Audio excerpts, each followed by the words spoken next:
Now. Right now. Right now. Right now. Right now. Right now. Right now. Right now. Right now. Because it's time to right now. Right now. Right Right now. Right now. Right now. Right now. Right now.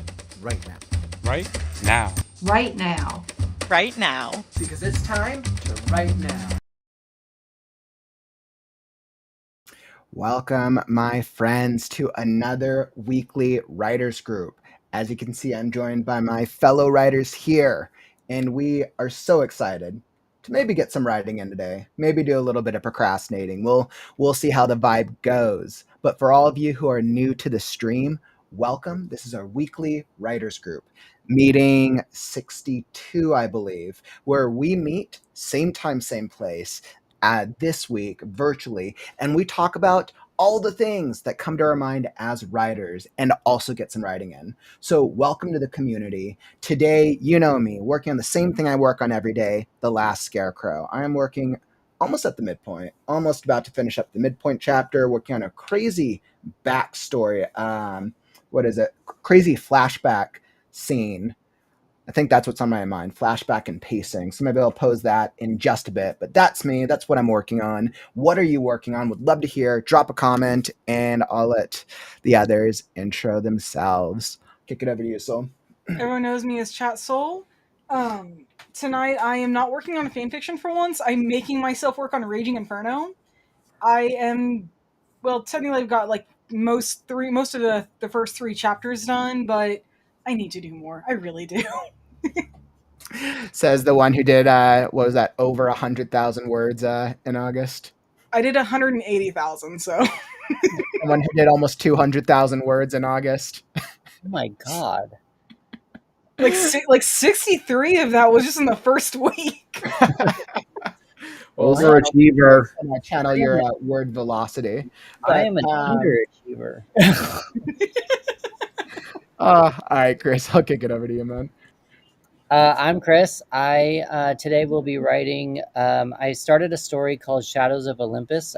Title still pending. It's my version of Vampire Diaries, just infused with Greek mythology. So I'm still just kind of figuring that out. But that's what I'm gonna start working on again. Ooh, exciting. I always love Greek mythology. Greek mythology, so much fun. Actually, one of my favorite screenplays I have in my catalog is based off as a Greek mythology with an underworld action adventure. One of the ones I hope to return to when I'm back into screenwriting. But Calvin, I'll kick it over to you.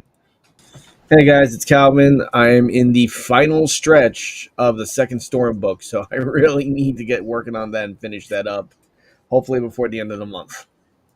Ooh, so exciting. Welcome, my friend. I know that we've all been trying to make a push in our writing. I know for me personally, I've made the commitment where throughout the summer, I didn't get to have very long writing sprint streams. So throughout September and the end of the year, I'm really committing to at least 2 to 3 full hours of writing daily. So I'm really trying to push my velocity. I've been successful so far with longer writing sprints per stream. I think on Sunday I probably did like 4 or 5 hours, and I think I got through a good amount of words too. I think I did like 10 or 15,000 words of revised, and then somebody in the chat was like, "Wow, you're channeling Chat Soul." And I was like, "Yes, I'll take it." Oh man, getting into the fall though. How are you guys feeling about the writing vibe? Feel good? Good, bad, in the middle? I'm climbing up. Okay. It's a weird way to say that, but before we got on, you mentioned about if we had a topic to bring up, and I think that So I've been doing the Artist's Way. For those of you who don't know, it is a spiritual way to heal your inner artist. And this year has not been the year of my artistry. Okay. And I, about 2 weeks ago, hurt my hand really bad, and I couldn't do anything. My inner child kind of freaked out on me, and that's a whole different story for another time. But as I got on to coming on to here, like I've been really stressing out. So I'm in the process of creating a new So that August challenge that I was talking about that I was doing only got through 4 episodes in before I hurt my hand. So I couldn't even do anything yet. I couldn't even finish it. So I'm trying to revamp it a little bit, and I'm I'm trying to create a group for people to go to be able to kind of mix and mingle and kind of stuff. And I'm just kind of like, I'm putting on there, I don't have a typical 9 to 5 job, so I can't post things like Monday at 5 or all the time. It's going to happen frequently. And then as I got onto here, I was like, oh, Kaufman does that. I can do that. Wait, And doing what specifically? You mean like posting like my schedule? Like posting when posting I your stream? schedule, but like not having a dedicated time, like just letting people know that you fluctuate. Yeah, so I remember I went through a whole testing period, and I think I did a testing period the first 100 days of streaming. I'm actually probably due for another retest. It's something you should do yearly. But I remember when I was testing it, a lot of what I saw was like you should do the same time every day. You should do a set time so people know what to expect. But I realized with my schedule, it changes so frequently. So I got into that habit of, okay, well, as long as I tell people when I'm going to stream, that way they can then choose which days they want to stream to. Some people, it doesn't even matter. Like anybody who works from home, they're like, yeah, I'm online all the time anyways. But for other people who have like set schedules or work, it gives them notice. Or for like the specialty teams streams, like the critique streams, like I know Well, that's one people look forward to.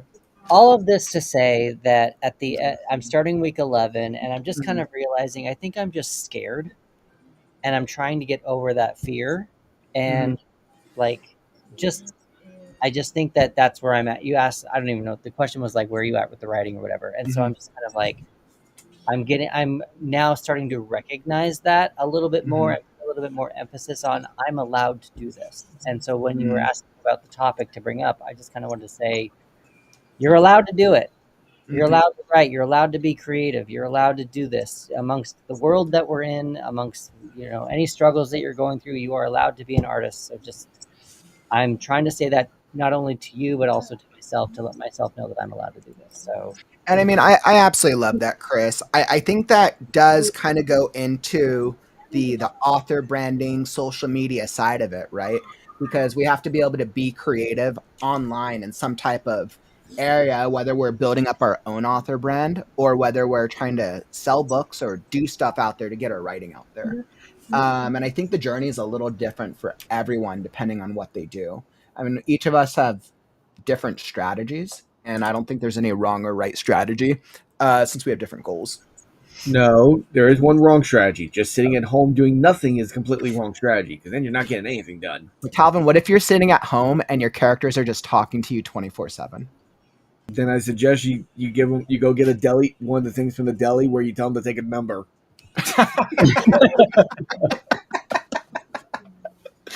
I love that. That gives me the idea for like a short story, a writer just going mad with their characters. It's like the whole story. The writer thinks they're doing work, and it's like a whole like plot line, but they're still just at the end in the room doing nothing. And that's like the finale. The book should end with like a blank page. This is all the work I've gotten done. I love that. But yeah, I mean, I completely agree with that. And I think there are so many different things that can be done. But sometimes it can be hard for writers to figure out, like, okay, well, I want to get myself out there. How do I go about it? yeah. No, so that's just when you asked about a topic and you asked how we're doing, I just wanted to like put that out there, just to kind of like, we're allowed to be here. We're allowed to be here sitting in this writers group, and we're allowed to sprint. We're allowed to write 180,000 words in a month if we want. I love that. A lot of writers out there like minimize themselves from like being like, oh, well, I don't feel like I'm creative enough. There's a lot of perfectionism out there, actually. I hear this from beginning writers all the time where they're like, I don't feel like I'm good enough yet to start my book. Or I don't feel like I'm good enough to, like you said, put your work out there and allow yourself to be creative. And I'm like, and to me, it's crazy. I hear it and I understand it. But for like me personally, I'm like, if you're creative, just allow yourself to be creative. But is it really that you're feeling that you're not good enough, and the question I asked myself, or is it more that you're afraid of how other people are going to perceive your creativity? because allowing ourselves to be creative is a form of vulnerability, and being vulnerable live or on video in front of other people is difficult if you're not used to your presence, or you're not used to putting yourself out in front of people. A lot of authors are not a people person. A lot of authors want to sit behind a screen or behind a book and write their books right there, tell their stories. Oh, I've learned that I'm not a peopler after the pandemic. Shoot. During pandemic, I was like, oh, I kind of like this quietness. Like, I was a very social person. I was out every single night. I was performing. I was dancing, everything. And then I'm like, oh, I kind of like being with one-on-one people. And Mhm. I even work at Target, and I like being a cashier more because it's just focusing on one person at a time, and it's just a streamline. And I'm like, I can do that. It's one person at a time. It's fine. So I don't have to have like 20,000 people coming at me all at the same time. When you guys think about putting your, I'm kind of curious. When you guys think about like building up your authorship, or your or putting your books out there, what do you guys think of? And I'm curious, love to hear from the chat as well. What comes to mind? We're like, okay, I want people to eventually buy my book or read my stories. What are ideas that come to mind? Wait, say that one more time. When you think about putting yourself out there online, what types of strategies have come to mind, or have you guys used before? When you think about like, oh, I want to grow my readership, or I want people to buy my books, one of the two. I keep posting myself in every Facebook group that I'm part of, which probably is close to 200, until I get an alert from Facebook that I'm spamming, and I have to stop it for at least a day. That's funny. I've gotten kicked out of a Facebook group before for quote unquote spamming, but I was like, I didn't think I was spamming. I only posted it over the course of 2 weeks, but what are you It gonna do? depends on the Facebook. It depends on the Mhm. group's rules. Some Mhm. are like, nope, you only get once a month post. Mhm. How do we know? And this is something I always love to hear. How do we know when a social media post does well? How do we judge success? I When judge it one based. person buys it, I don't know. Right. But how do you connect that, right? You're like, oh, somebody bought the book. You're like, great. How'd you Was find it, out? How'd you find out about my book? was it I from mean, TikTok? Was it from Facebook? Was it from? I tend to do all my postings at once a month. I spend a day where I do my mass posting, Mhm. and if I see an upbeat in Kindle reads or in book There you sales, go. like, okay, it's got to be Mhm. working. Mhm. Yeah, I mean that's definitely that's definitely a good factor, right?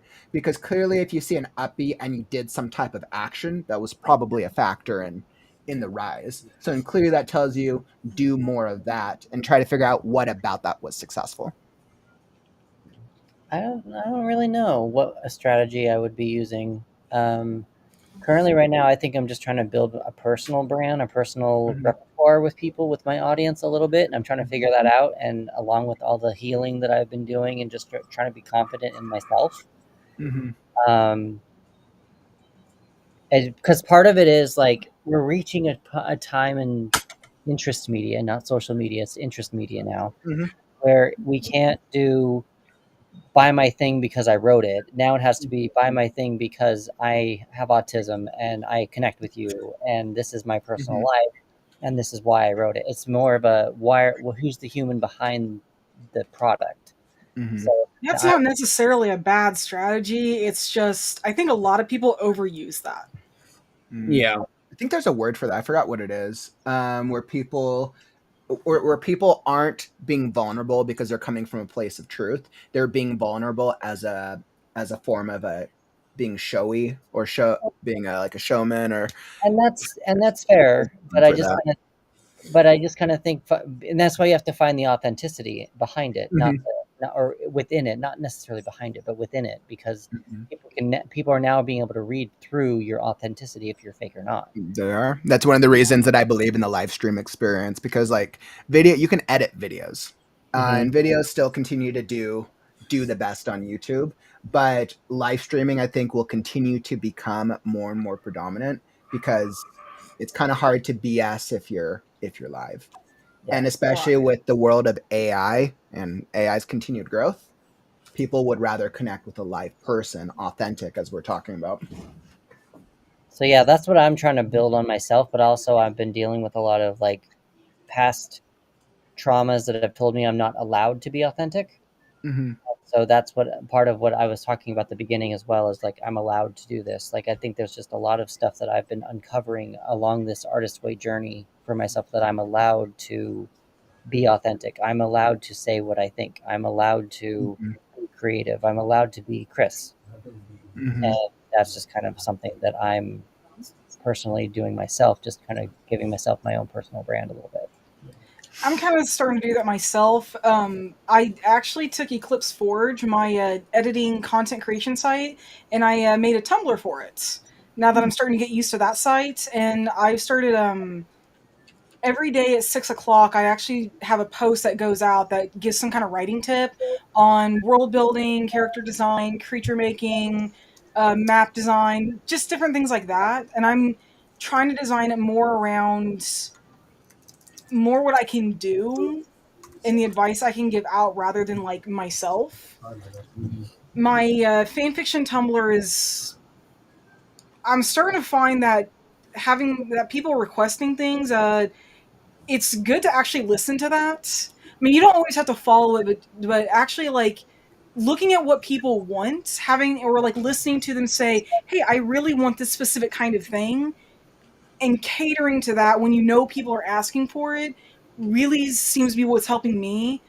I have done, I think, 6 stories in the past week alone, with all but one of them being a request.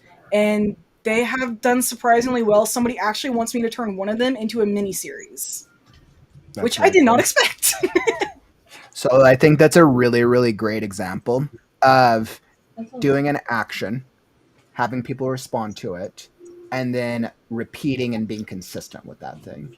Mhm. Um, That's what I'm what trying to I do with my Mhm. Eclipse Forge Tumblr is every Monday now I go through and I actually make a post for the entire week and I schedule them to go out at the same time every day. And I always make sure that they're tagged appropriately and as much as I can. And Mhm. I've already had a couple of people start following the blog. Within less than a day, I already had 2 people respond to my post. Mhm. And it was like, oh, people are actually liking this. And so now I know when I start doing more of those posts, I want to use this tag. I want to use this kind of formats. Mhm. I want to try to reach people this specific way, Mhm. and I'm making it about the writing and not myself. I'm already starting to figure out that pattern for me.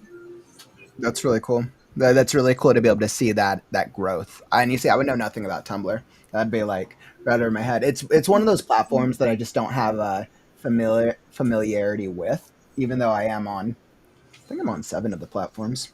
Yeah, before I started that fanfiction blog, I actually didn't have any experience with Tumblr at all, except for reading on it. Mhm. And then a week after I did about a week and a half after I started the One Piece one, I'm like, Mhm. I really need to get my website out there, so I'm gonna go ahead and do this. Mhm. And you think, within a day, I already got like a couple reactions, and it's like, should have done this earlier. But Yeah. now, I mean, By it's the still way, unfamiliar, but any author should have a website. By the way, yes. like I know websites do cost money, right? And you can, of course, always pay for a professional website. But if you're trying to keep your expenses low, you can totally go to Squarespace. Like you can probably invest $50 at some point. Get the server for the year, or get the what was that? The domain. It's a yearly thing, and then you could do the monthly subscription for $10 or 15 or whatever it is. But you need somewhere to direct people when they're trying to find you. Some people like Right. myself, I could technically get away with using YouTube as a branding for right now. Um, so that way they have somewhere to go. But I did create the writing service website, but I invested countless hours to figure out how to do the thing. I Right. So actually you have used the money or Google you. Sites to Mhm. create my Eclipse Forge site, and it was actually really easy, and It I haven't is. had to pay a thing. I mean, A lot of I those should. websites have very easy templates now. They Oh have a yeah. lot of Well, actually, I didn't use a template for this one. oh I you just built went it. in That's and cool. it gave me you can put in a text box, image, embedded video, just different things like that. It was Hmm. really easy for me to follow. Hmm. I haven't paid a dime for it yet. I probably should get my own domain, but Hmm. Everywhere I'm going, it's like $100 for a year, and that's not something I can drop all at once. And Mhm. unfortunately, most places don't allow you to do payments. So I know we definitely we see some really great strategies here in the chat. I just want to highlight a few of these. Lynn, I know you said you're advertising on social media. I know you said you do a lot of meta ads. Let's see, advertise. You should make about 25 to 50% profit. And I think you said you invest about $3 a day. And it sounds like you familiarize this strategy over a long period of time. And you've gotten feedback from clearly people buying the books and seeing what works. And so when you first started advertising your book, you had 30-ish reviews. Now you're over 1,000. That's that speaks for itself. Clearly, you're doing something right. So clearly, if anybody's looking to advertise, and I know Lynn, most of your stuff is romance, right? I forgot what subgenre. Definitely ask Lynn. Definitely a lot of knowledge there. I would highly recommend. Let's see, what are some other I may need to talk to Lynn out off site at some Me too. point. Let's see, what else do we got? We got some good stuff here. Yeah, I may need to talk to Lynn at some point with that last thing that she wrote there. I'm like, that would be very helpful right now. Let's see. And Courtney, totally approved. Like, I use Right Now contest to get my workout and build my readership. And of course, guys, right now, like we're gonna cross 1,000 soon. And I mean, like, I know that when we do the bigger events, like I know it will bring some attention, but my goal, as always with doing the events, is to help give you guys more awareness because like that's something that we could all use, whether it's for the fiction contests, the critique streams, or anything else. So absolutely agree. And plus, if somebody goes and checks it like the anthology, think about where is somebody going to go if they check out the anthology. They're going to Google it online. Where's it going to go to? It's either going to go to Amazon, it's going to go to the YouTube channel, or wherever it's linked. So I think anytime that we can leverage contests, magazines, anthologies, anything, it's a good strategy. Let's see. You've been publishing. I've tried Medium as well. I personally haven't found too much success off Medium, but I haven't been consistent enough with it to really understand the platform.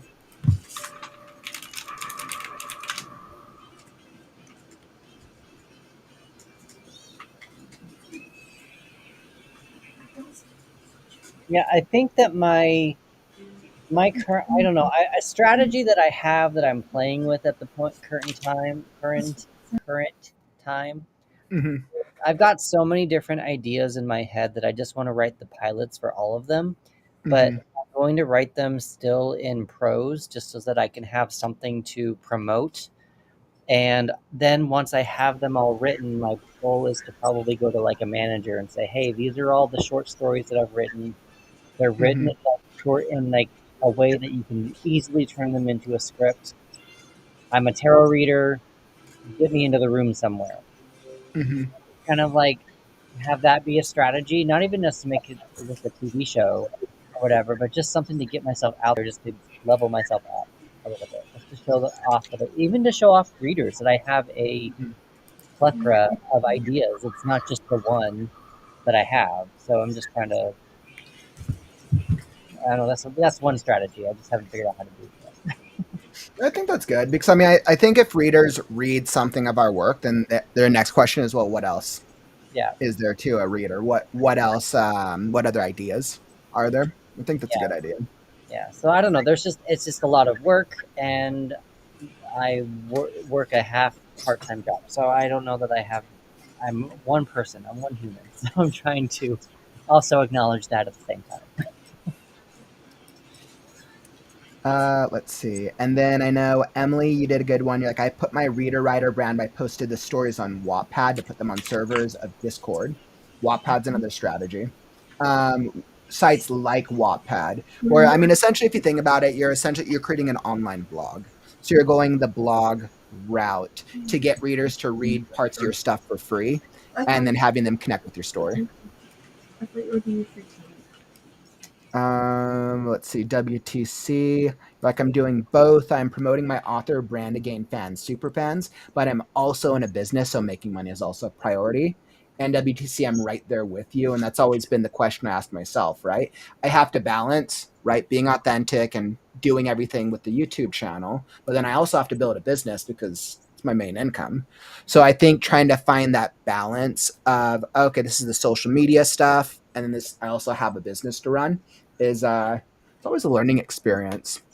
I think my what I found has worked for me is always recognizing that trying to really understand where writers are coming from and always offering free things, and then trying to balance that with also offering paid things for people who want to spend more money, right? But that's the reasons why I like the critique stream. I love because I'm always going to do that for free. Because not only do I have fun doing it, but I know a lot of writers out there, like they don't have the money to pay for stuff.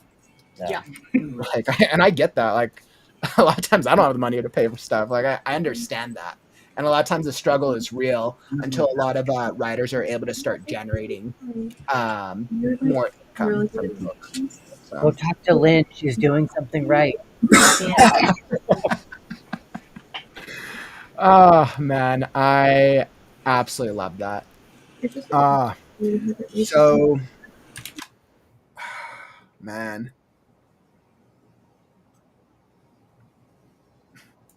Lynn, So what is your website? Does Lynn have a web?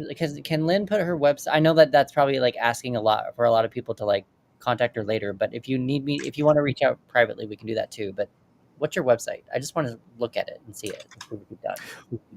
what I would do, what I would suggest, Chris, is if you want to connect, ask Lynn over in Discord. That'd be my recommendation. Discord is always a great place to connect. Yep, there you go. You doesn't even have one. Doesn't even have one. So. Never mind. Do you have a link tree? Linktree is a good one because Linktree does centralize all of your your links. I think a Linktree is a good stepping stone. I actually have one, but this is something that I learned from something too. A link tree is its own separate website, and it will take you to all the separate pages.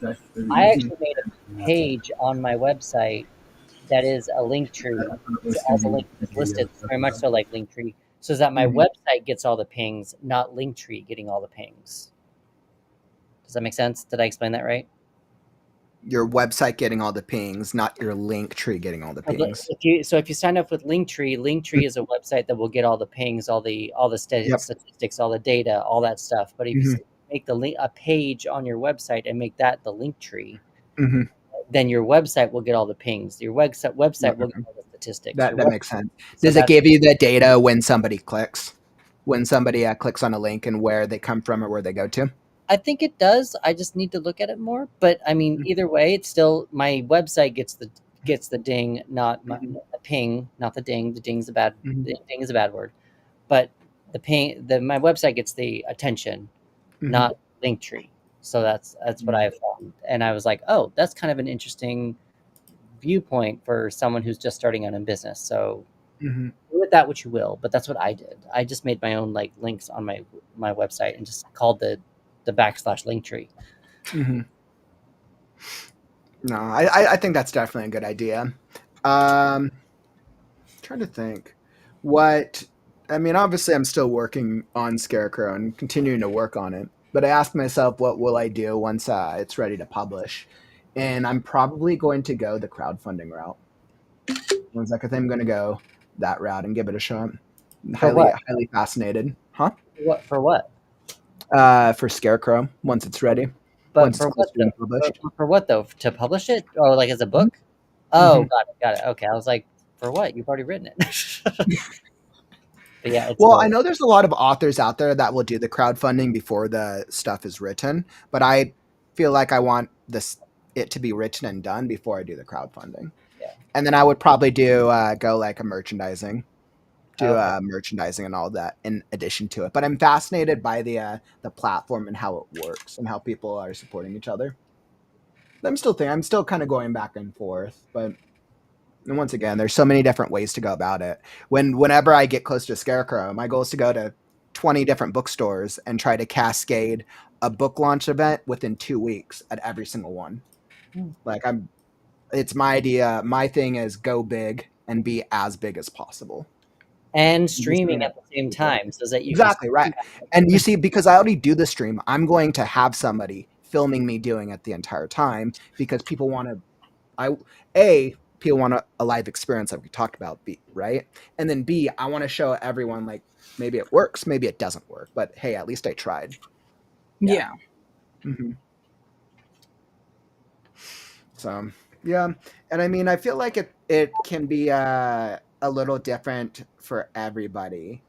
I'm trying to think of what other things come to mind.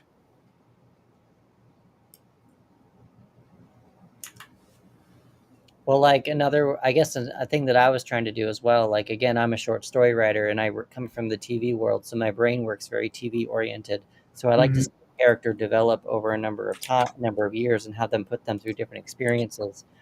And so I would like to, what I would love to do is to actually be able to release one story a month, and eventually have that one story a month come into a collection of stories to come out with season 1.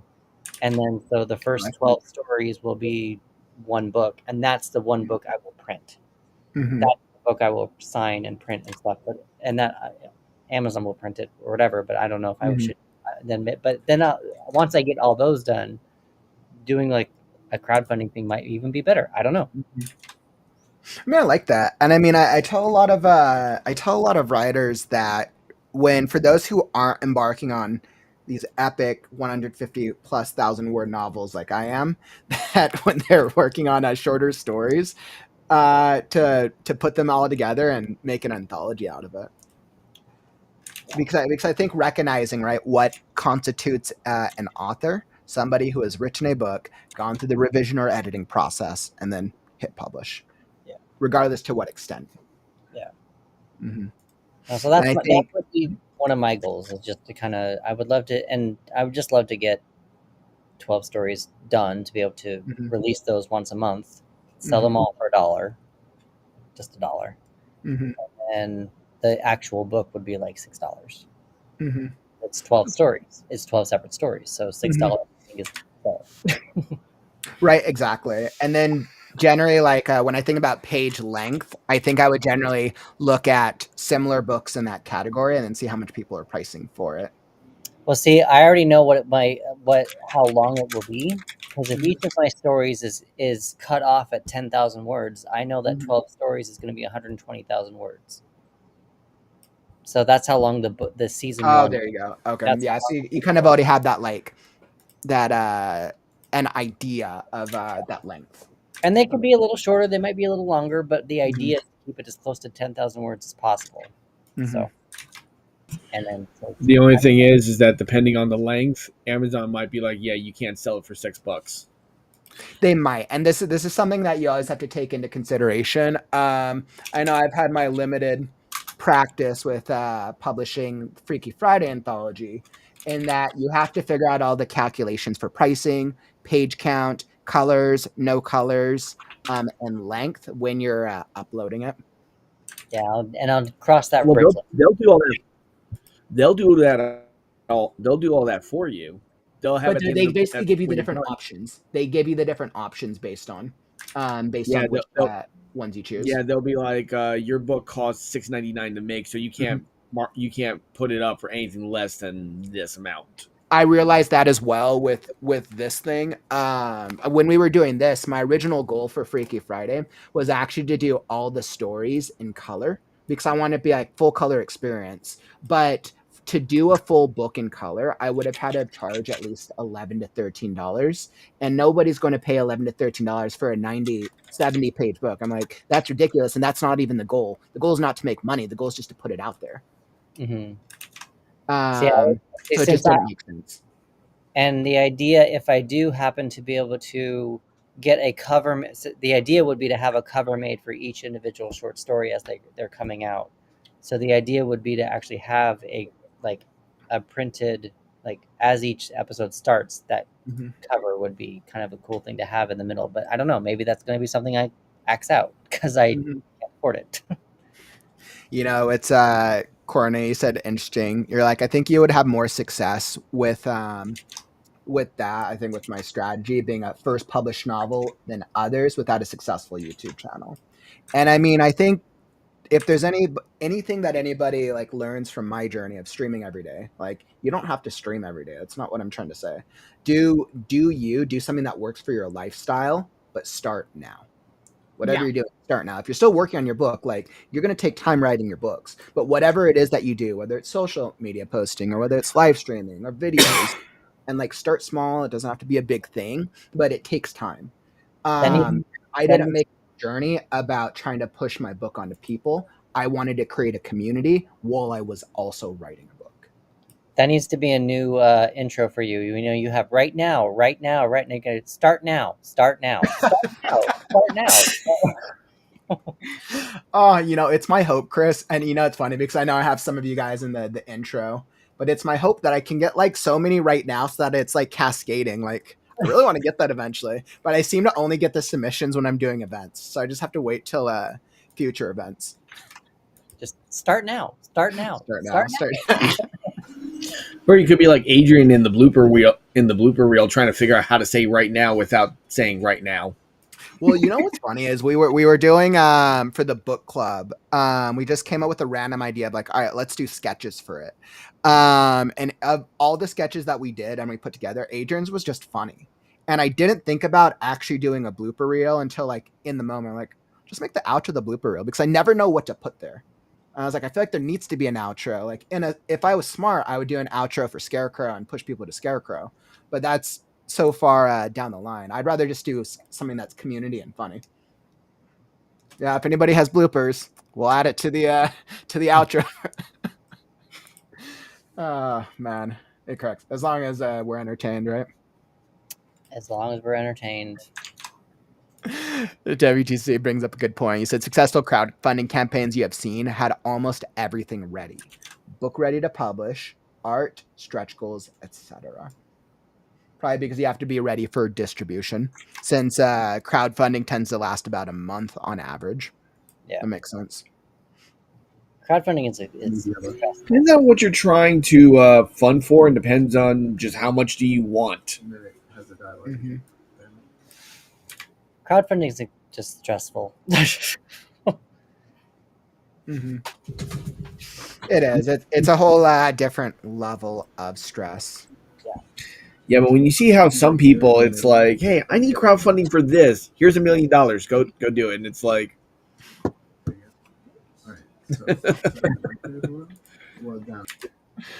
Oh man, yeah, that's a good point. Yeah. All right. Well, on that note, let's get some writing in. Yay! All right, my friends, let's get some writing. So, this has been a good conversation. So what we'll do is we'll do a writing sprint. We'll break and we'll come back and we'll get some more. We'll get some more conversation in. Start now. 40. Start exactly. now. Let's Start just now. yell. Start now. I get this. Let's see how long. All right. So. Okay. All right, so we'll do a 30-minute sprint. We'll start off with the first 30-minute sprint so we can try to get more than one in. So we'll make this super easy. And I think I am already queued up here. All right, perfect. So we're going to get in this first 30-minute sprint. And by the way, if you are just hopping into the stream, welcome. We're just going to be doing a quick 30-minute sprint to get the writing and get the motivation. We've been talking. Hopefully, we've given you a little bit of motivation.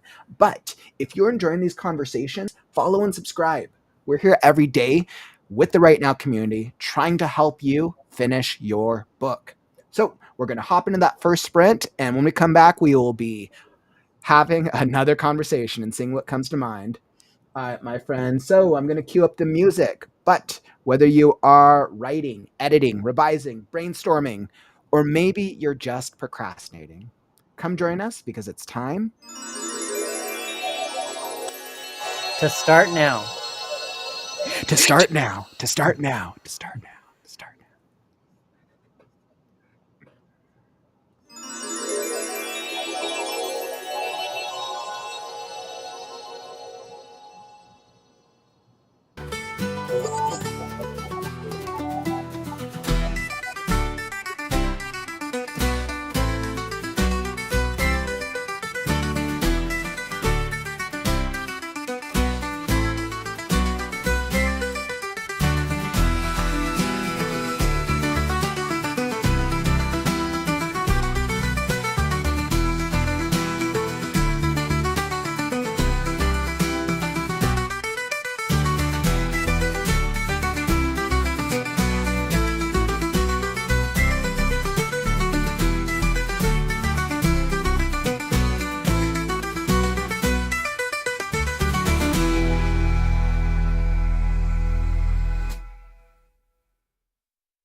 All right, and that is a writing sprint. How did that treat you guys? Were you able to make any progress? I would love to hear. Drop a comment. Let's see how many words were you able to get, or maybe, just maybe, you got some ideas how to treat the rest of you.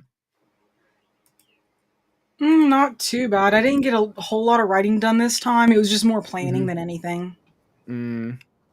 I was rewriting a teaser for number 2, so I didn't really get words in, but I mean, I got words in, but I don't know what the word count was, but Mhm. I was rewriting the teaser. That's exciting. I think that's still progress. I would say that's progress. Yeah, totally. What about you, Calvin? I got just over 500 words in. Nice. I could tell Megan got 340, Courtney 828. Excellent. How many did I get? Actually, that's a good idea. Good question. I started writing out this scene yesterday. And I did not like it, so I just rewrote it. That's what we do.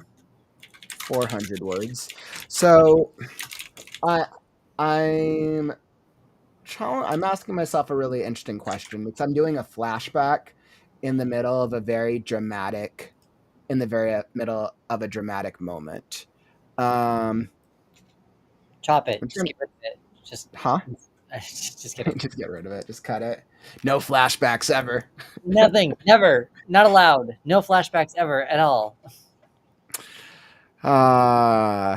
And I'm trying to figure out. I'm just trying to play around with the pacing. So originally I had it like more like did the setup for the setting and the thing, and it feels like it pulls it out too much. So I'm playing around with different like styles of pacing, so that way it still feels fast, but I'm getting the information to the reader. And I guess that's something you're going to need to also pay attention to in general, because I mean, if you want to make it fast, you could always change the font.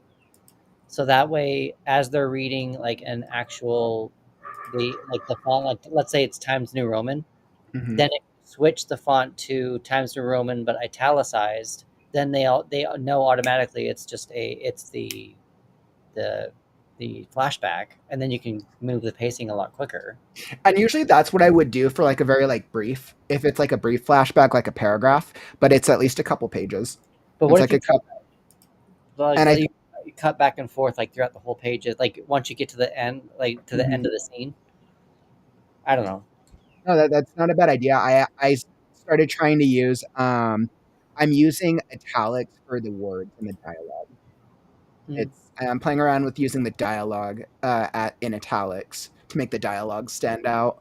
Because that's kind of my plan for my flashback that I'm going to do in like episode 4, 5, something like that. There's a whole episode that I'm going to do of a flashback, and those scenes will be done in an italicized or underlined or something, just to kind of, so that I don't have to keep like, it'll be set up that way so that I don't have to like reintroducing it. The reader will know that that's the automatic flashback. That's not a bad idea. That's really interesting. I think I've asked myself as I tackle or handle flashbacks in the story. I've tried integrating the idea of flashbacks into the magic system. So I'm trying to challenge the way flashbacks are done in the book. I'll see if I'm able to pull it off or not, but it's interesting because usually sometimes readers will tune out at flashbacks. Yeah, I can see that, but I have to tell the story of how mom and dad made a hybrid vampire werewolf. So that's how it's going to happen. Because it happened 20 years ago. So I have to do that as a flashback. I love that. How did they make a hybrid vampire werewolf? Who doesn't love a hybrid vampire werewolf? I mean, technically, it's, traditionally how people make babies. Oh man! No test tubes here. No test tubes here. I'd be curious. What's the hardest part of your guys' current novel that you're working on, or your last one? Is there like a part that was like the hardest for you to write? or mostly Mm. difficult? I'm not there yet. I'm still formulating how it's going to piece all together. So you're still in the brainstorm And stage of it. it's not even the brainstorming, because I have a tendency just to dive in. I just Mhm. write, and then once I get like the rough draft in, I'm like, oh, I write like the kind of like the beats. Mhm. Once I kind of get the beats down, I'm like, oh, I could do this, but maybe I should do this. So I write it 2 or 3 times. So it takes me like 4 or 5 times to even find the scene that I want to write. Okay. So the part that I'm running into right now is I'm trying, I just said I'm writing episode 2, and I'm writing it like a TV show. So chapter 1 is like the teaser of Mhm. of episode 2, kind of a thing. So Mhm. I'm trying to end the teaser with the word werewolf being Okay. said. And that's kind of, I'm trying to figure out how and when to say it. So that, like, my pacing a little bit for that too. But that's what I was working on. So it sounds like you're trying to get like the wording right for it, which can be a little challenging. I'm a perfectionist. Happens to the best of us. Yep. But I'm also, because but also each story is 4 chapters, so I have to Mhm. keep it moving. So I Mhm. can't be like werewolf happens like is said in like the middle of chapter 4. I have to actually like the story needs to go somewhere. So the Mhm. teaser needs to end with like a oh shit kind of a thing, kind of a spot. And That makes sense. I've already kind of I did a scene prior, but Mhm. also what happened in episode 1. It's just kind of like it's trickled down into this one moment of like, oh, she's saying werewolf. Shit's about to go down, everyone. Well, that sounds like a lot of fun. What about the rest of you guys? I know right now I'm kind of having a hard time trying to figure out exactly which direction I need to go to get to like the end of part 1. Like, I mean, I know where I want to go. I'm just trying to figure out exactly how to get there. It's like have, plotting. have you Pretty tried much. have you tried working backward? Yes, and for some reason that actually made it worse and a little more confusing. I mean, I'm serious. I seriously did try. I knew where they were going to be, and I knew more or less how they were going to get there. And I tried actually going back, and it's like, wait a minute, what the hell am I doing? Huh. Interesting. Have you tried putting a dragon on it? I probably should. And hilariously, one of the new creatures that appeared actually looks kind of like a dragon. Hey, there we go. There we go. Now, guys, I'm telling you, that solves every story problem. Can you do like I know this is going to be harder, but can you beat out a couple of different like choose your own adventures? That actually may not be a bad idea. Because the biggest concerning, I mean, I pretty much know how Kasai's chapters are going to go. Mhm. It's mainly the other point of view that I'm having a problem with. But yeah, no, I could try doing kind of have him give him like a couple different choices, write out sort of how he might react. I'm not I trying helped. that. Actually, thank you. I helped. Yay! Hooray! What about you, Calvin? The hardest part is just getting the words down on the paper in a way that makes absolute sense. You're like, so it doesn't sound like word vomit. Yeah, I mean, the way I'm taught to write is just get everything down and then go back and edit later, but Mhm. I wanted to at least make some bit of sense. Otherwise, when I come back to read it later and do my editing, I'm going to be like, okay, this doesn't need to be edited. This needs to be gutted, filleted, and then cooked on a low simmer for 8 hours. I know writers who are like that. I don't think I could ever. I don't think I could do that. I wish. I have to I think too much to do it. I was like I have to have like intention with the words I put out. Like I know that I'm gonna fix them and revise them and I'm fine with that. But like I spend way too much time thinking about everything. I spend a lot of time thinking about everything, but I'm also trying to let the story come to me, not me telling the story. I'm trying to kind of like let the flow. Like I know because I'm seeing the scene. It's a hospital scene and stuff, but I'm like, there are parts where I'm writing it and I'm like, I don't know that I like going that direction or that direction, and so I'm actually kind of letting the character kind of like come to me first. I don't know what Well, this hand motion is, but I think my issue is just I overstretch myself. Try to do too much at once. hey Chris, if you're gonna let the character come to you, make sure to leave out their favorite snacks. that's true. That's true. That's a great strategy. Yeah. Mm-hmm. The problem I'm having is I think my muse went to her fall house because I haven't spoken to her in a while. Oh. It's not a bad thing. All just started. She's getting early quick. Maybe you need to invite the muse into the story. I don't know where I'd put her. Maybe I'll make her Jennifer's AI will be mused. She's your dragon. It's not a bad idea. Yeah, exactly. She's your dragon. She's your She's a form of dragon. Operation Dragon.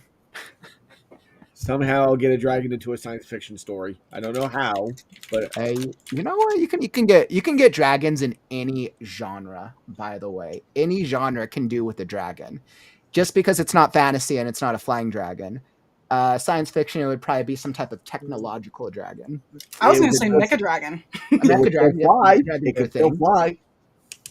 If it was a romance would probably be a metaphorical dragon of the heart, or I would do a dragon tattoo, or I would do a Komodo dragon. Those are real. Let's see, horror.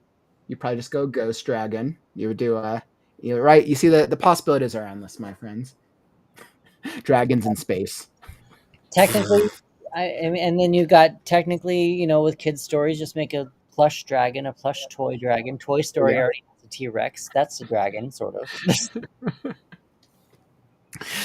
Oh man, I think the hardest part of my book, I think I got through it. I'm challenging myself if this midpoint chapter is the most difficult, but I think it's kind of an extension of what I've been doing over the past couple chapters, in that I have 30 plus animals, and I'm trying to make the readers care about certain animals. 30. Well, having half of them survive, having half of them die, having reader favorites, having reader hate ones, but have at least the reader knowing that like what's going on, it makes sense. Well, trying to balance tone, pacing, dialogue, plotting, and all these other elements. Are you putting like a thesaurus or a dictionary in the back of your book about 30 animals, about what each one does and each one is?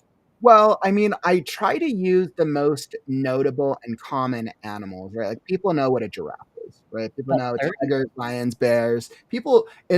I don't, and because I remember making this determination early on, was like, okay, if I'm going to reference an animal, do I reference like a specific breed of an animal, or do I just reference the generic animal? And generally, I reference the generic animal to make it as accessible as possible. Oh, I thought you were making 30 new characters, and I was like, holy crap, like, what are you doing to the Scarecrow? Nope. All 30. There are made up characters in the universe, but in the first book, they're very, very far and in between. Generally, they're the main types of species that inhabit the world that we see in the first book are generally animals. Oh. I've created three types of characters in the world of the last Scarecrow. There's animals, creatures, and beasts. Throughout the first book, we see generally animals. Scarecrow is a creature, and then beasts will be another type for later on in the series. So it's fun. Just trying to figure out how people care about things and if it's actually working.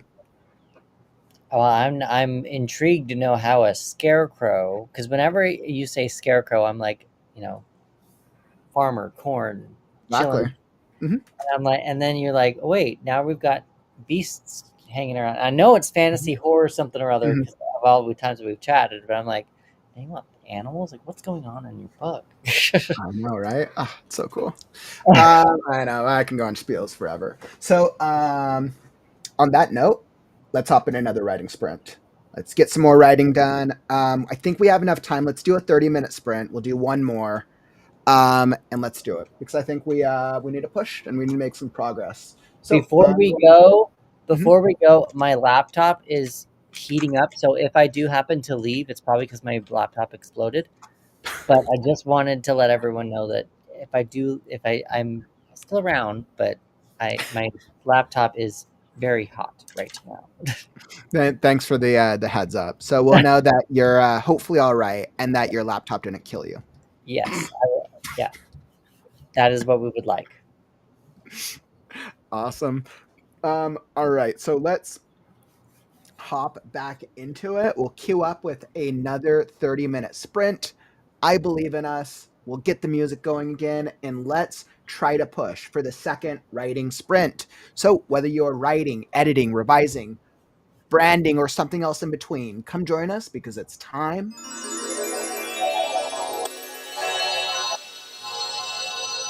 To start now. to write now, to begin now, to start now.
All right, my friends. That is a writing sprint. Wow. How did that treat you? Hopefully, you're able to get some progress in. Hopefully, you got some words in.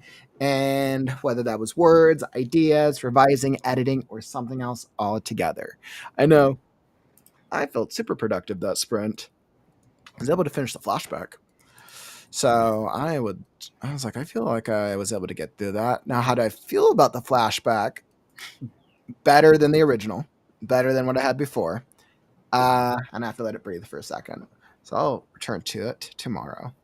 How'd you guys do? Were you able to make any progress?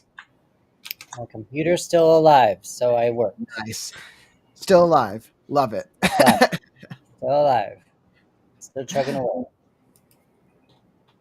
What about the rest of you guys? I actually spent the first 10 minutes working on a drawing, but then I started writing again and got about 600 words. Nice. That sounds good. Sounds like How some are progress. you not getting anywhere close to what you want to do with 600 words? Like, that should be getting at least bridging a gap between where you're stuck with to where you want them to go, right? I actually switched to something different. I think what I'm going to do for Raging Inferno is tomorrow I'm going to try plotting things out a little bit. And I mean, I do it tonight, but it's already getting kind of late, and it's like, I don't want to spend like forever trying to think of this. So while I actually want to write instead of just plot, pull up something I actually want to write on and just do that for the moment and then work on the other stuff tomorrow when I have more time. Crow agrees with me. It's a kitty. Crow agrees. Yeah. I think I'm finally in the last beat, though. I think I'm finally in the last beat of the midpoint. Yay! Finally to revise the final beat. I think your cover needs to be an actual scarecrow riding a dragon. That would look awesome. Just a scarecrow riding a dragon, even if there's not a dragon in the book. Even if there's not a dragon in the book, just scarecrow riding a dragon. I do have dragon kin. Those are my dragons. Put him on a dragonkin. That would be interesting, wouldn't it? Granted, the cover's done already. The cover's pretty epic too. I'm pretty happy with the cover. I'll be doing a cover reveal when I get 40 more subscribers to the channel. Then I'll schedule the cover reveal. All right. And you'll schedule it. I'll schedule it. within a reasonable time frame. Now, I said that once I hit 1,000 on the YouTube channel that I would do the cover reveal for Scarecrow and do the launch the author website for it. So I was like, feeling like I was like using that as a little motivation for myself. But it sounds like everyone made some solid progress. Penumbra, like you removed 100 uses of the word had. So that is some good progress. A scarecrow slaying a dragon without catching fire would be fun. That would be pretty fun, wouldn't it? I guess clearly there needs to be dragons in my books, even if the dragons have all died out. That's why you're doing flashbacks. You know, I asked myself early on in the development if I wanted to involve dragons in the universe and in the world. The dragon species, race, whatever you called it, died very, very early on in the development of the world. They actually died out early on through a series of events. And they're the species that survived from them, the dragon kin, basically used their fossils to basically survive. It's created a very interesting magic system for the dragons. How are dragons involved with the scarecrow? How are dragonkin involved with the scarecrow? You know what? What's interesting is they're very actually loosely revolved. They're very the Dragonkin in the first book are very loosely involved. I have 3 that show up and allows me to play a little bit around with their ability. But I have them show up, but they're a very like minor subplot. Have a little bit of a greater role in the longer story. But in terms of the first book, they're kind of fun. They're actually more involved in the Pixies subplot in the first book. There are Students pixies that as love- well? Huh? There are pixies as well? There is. He's accompanied by the last pixie. Oh my god. This is like I'm imagining like the Wizard of Oz and Lord of the Rings just kind of smashed together. But Exactly. with like different words and just like that's what I'm imagining right now. Like the Scarecrow from the Wizard of Oz being Dorothy, traveling with instead of trolls or instead of whatever they all are and all this elves and everything. They're all just pixies and dragonkin. And that's I'm imagining all these different species doing something with a scarecrow leading the way. I don't know why. I don't know. I love it. That's perfect. That's a good image. It's a really great image. So I absolutely love it. I feel like we've definitely gotten some excellent progress today on actually some really good conversations and some good sprints. Hopefully we got some ideas in, but that brings us to the 2-hour mark. So everyone, thank you so much for joining us for today's writer group. We'll be back next week. Same time, same place. If you want to join us, let us know, as you can join the conversation. Writers group, same place, same time. Wednesdays, 4 Pacific, 7 p.m. Eastern. We'll be here. Come join us. I'll be back tomorrow with another daily writing sprint. I was like, I don't even know what time I said it. 3 Pacific, 6 Eastern. If you're needing feedback on your story, this Saturday is the critique stream. And yeah, that's all that comes to mind. I'm Kaufman. Who are these guys? Chat Soul and Crow. Calvin. Chris and now. And we'll catch you on the next stream. Take care, friends. Stories are forever. I'm Kaufman, and I'll catch you on the morrow. Stay creative, writers. It's time to write Right now. Sorry. Right now, not right now, but right now. Read now, right now. Is that right? Words